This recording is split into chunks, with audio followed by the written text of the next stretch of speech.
Now, clothes serve the obvious function of covering your body, but they also sometimes speak to distinction and rank. And most of the distinctions in this world are pretentious and speak to all sorts of false ideals and constructs of superiority. And that's why there's this saying that expensive clothing is a poor man's attempt to appear prosperous. And then, of course, you have the way that clothes have historically been used to define castes in society.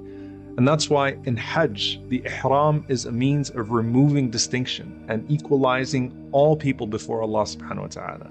So you have all these people in the same place calling out to Allah, but their ranks are ideally supposed to be completely unknown to all but Allah subhanahu wa ta'ala. So on the Day of Judgment, what are our clothes sewn by? They're sewn by our deeds, and our distinction is made clear solely on the basis of our deeds. And this deeper meaning of clothes in the Quran is in multiple places. So for example, when Allah subhanahu wa ta'ala says, libasu taqwa, the cloth of piety, or وَثِيَابَكَ فَطَهِّرْ, purify your garment, which many of the scholars said means your deeds. Or how Allah subhanahu wa ta'ala describes the spouse as a garment to the spouse, and that they conceal and they beautify. So the needles with which you sew your garment in the hereafter are the days and hours passing by in this world. And the garment that you have in the hereafter is the culmination of that lifetime of sewing your garment. And for some, they're going to show up on the Day of Judgment and find no garment of good for them. And Salama radiallahu ta'ala anha describes this. She says, one night I saw the Prophet ﷺ and he kept on saying, كَم مِّن كَاسِيَةٍ فِي الدُّنْيَا عَارِيَةٍ يَوْمَ الْقِيَامَةِ. How many people are well dressed in this life only to be completely naked on the Day of Resurrection? In an authentic narration, Abu Sa'id al-Khudri radiallahu anhu, he says, I heard the Messenger of Allah sallallahu alayhi wasallam say, إِنَّ الْمَيِّتَ يُبْعَثُ فِي ثِيَابِهِ الَّتِي يَمُوتُ فِيهَا, that the dead person will be resurrected in the clothes in which he dies. But of course we know the narration that is more popular and widely reported and authentic, that people are naked on the Day of Judgment.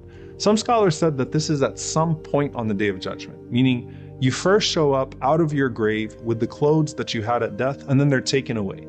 Others said that this refers to the kafan that separates the believers from the disbelievers.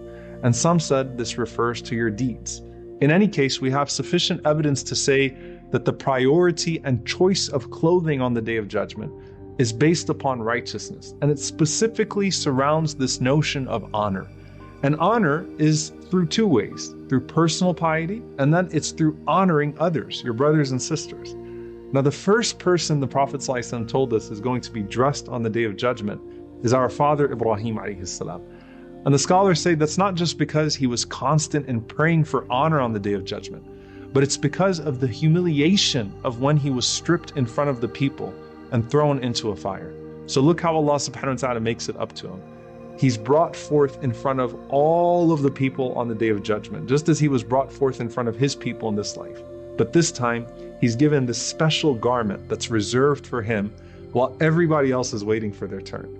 Now at that point, you have those who sought honor in this life through pretentious clothing. And for them, the Prophet ﷺ said, "Man labisa thawba shuhratin fi dunya, albasahu Allahu thawba madhallatin yawm al-qiyamah." That whoever wears a pretentious garment in this life will have a garment of humiliation on the Day of Judgment. The Prophet ﷺ said in another narration, on the other hand, "Man taraka al-libasa tawadu'an lillah wa huwa yaqdiru alayhi, da'ahu Allahu yawm al-qiyamati ala ru'us al-khalaiqi hatta yukhayyirahu Allahu min ayyi hulal al-imani sha'a yalbasuha."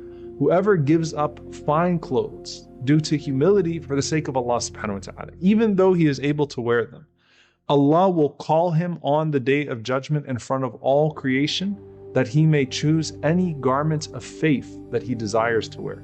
Now wait a minute, does this mean that wearing nice clothes, if you can afford them, is a problem? No, because the Prophet ﷺ said Allah likes to see his blessing on the one who he's bestowed it upon. But this is referring to clothes that are extravagant and corrupt the person or corrupt society with false standards. So the scholars say first and foremost, clothes that are haram, like silk for men. And the Prophet ﷺ said, whoever wears silk in this life will not wear it in the next.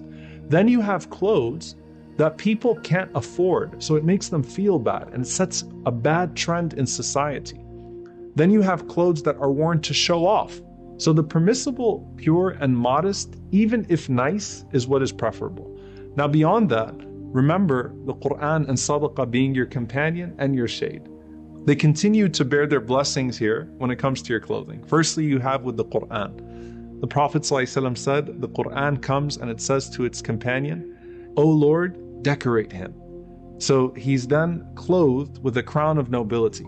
ثُمَّ يُقَالُ لَهُ يَا رَبِّ زِدْهُ. And then the Quran continues to say, O my Lord, give him more. فَيُلْبَسُ حُلَّةَ الْكَرَامَةِ. And so he's clothed with a suit of nobility. ثُمَّ يَقُولُ يَا رَبِّ إِرْضَ عَنْهُ فَيَرْضَى عَنْهُ. So then it says, O my Lord, be pleased with him. And so Allah subhanahu wa ta'ala will be pleased with him, and he will say, recite and rise up, be increased in honor for every single verse.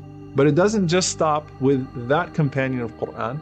The Prophet ﷺ said his parents are then dressed with these two beautiful garments, and they are unmatched in beauty by anything in this world. So they say, Ya Rab, bima kusina hadha, O our Lord, for what reason were we given these garments? And it is said to them, by your child's memorization of the Quran. So that's the honor of the Quran, which we're still not finished with on this day. As for the charity, remember that charity is of multiple types. So the Prophet ﷺ said, ما من مؤمن يعزي أخاه بمصيبة إلا كساه الله من حلل الكرامة يوم القيامة. That no believer consoles his brother at the time of calamity, except that Allah subhanahu wa ta'ala will dress him with noble garments on the day of resurrection. But my favorite narration in this regard is another one that shows you how Allah subhanahu wa ta'ala will always outdo the kindness that you show to your brother or sister. And it's a narration from Abu Sa'id radiallahu anhu. He says that the Prophet sallallahu alaihi wasallam said, وَأَيُّمَا مُؤْمِنٍ كَسَى مُؤْمِنًا عَلَى عُرْيٍ. And whenever a believer clothes a naked believer, كَسَاهُ اللَّهُ مِنْ خُضْرِ الْجَنَّةِ. Allah will clothe him on the day of judgment from the green garments of paradise. So the clothes of honor on that day are for those who honor themselves with good deeds. And it's also for those specifically who honor their brothers and sisters by clothing them when they are in need. Everything you wear in this life, no matter how elegant or nice it may be at first, eventually gets old or worn out. And the Prophet ﷺ in fact likened Iman, he likened faith to a garment and said that you need to care for it in the same way you would care for a garment. He said sallallahu alayhi wa sallam, إِنَّ الْإِيمَانَ لَيَخْلَقُ فِي جَوْفِ أَحَدِكُمْ كَمَا يَخْلَقُ الثَّوْبِ. فَاسْأَلُوا اللَّهَ أَنْ يُجَدِّدَ الْإِيمَانَ فِي قُلُوبِكُمْ. That verily faith wears out in your heart the same way that a garment does. Sometimes, especially if you've been Muslim for a long time, faith loses its color and it loses its shine. So ask Allah subhanahu wa ta'ala to revive the faith in your heart. If your Iman was a garment, what would it look like right now? Keep it new, beautiful, and keep it fresh. And let Allah subhanahu wa ta'ala dress you with the result of it on the day of judgment and in paradise. So now as we are going out to eat and drink and feast with the people, what is it that we are wearing in Jannah? The Prophet ﷺ said that whoever wears silk in this world will not wear it in the hereafter. And he said in another narration, sallallahu alaihi wasallam, whoever wears gold in this world will not wear it in the hereafter. And the Prophet ﷺ, of course, is speaking specifically to men. And this is very similar to when the Prophet ﷺ said, whoever drinks wine in this world will not drink it in the hereafter. And so you'll notice this connection between abstaining from certain drinks in this life and abstaining from certain garments and adornment in this life so that you could have it in the hereafter instead. And so Allah subhanahu wa ta'ala often in the Quran connects the drinks of paradise with the dress of paradise. He says in Surah Al-Insan, وَجَزَاهُمْ بِمَا صَبَرُوا جَنَّةً وَحَرِيرًا. Allah subhanahu wa ta'ala will reward them for their patience with a garden and with silk robes. And then a few verses later, Allah subhanahu wa ta'ala says that the virtuous will be dressed in garments of fine green silk and rich brocade and adorned with bracelets of silver. And as we said, with these robes and with the clothes of the people of Jannah, you don't have to grab them off of the rack. Instead, you grab them off of the branches of the trees that Allah subhanahu wa ta'ala has provided to you. Now, Ibn al-Qayyim rahimahullah says about this verse in Surah Al-Insan, عَالِيَهُمْ ثِيَابٌ, upon the virtuous of them, that it shows that this is an outer garment on top of the garments that Allah subhanahu wa ta'ala has given to you. So it's like Allah subhanahu wa ta'ala is further adorning you with robes to demonstrate your rank and your virtue. It's not concealing anything, just like how you add garments for decoration and beauty. And he said, consider how Allah subhanahu wa ta'ala mentions both the beauty of the outside of the person with the garments that he adorns them with, and the pleasure of the inside of the person with the pure wine and drink that he's giving to them. So you've already bathed in the rivers of Jannah that removed any impurity and imperfection inside out. And now Allah subhanahu wa ta'ala is increasing your pleasure through wine and drink on the inside and adornment on the outside.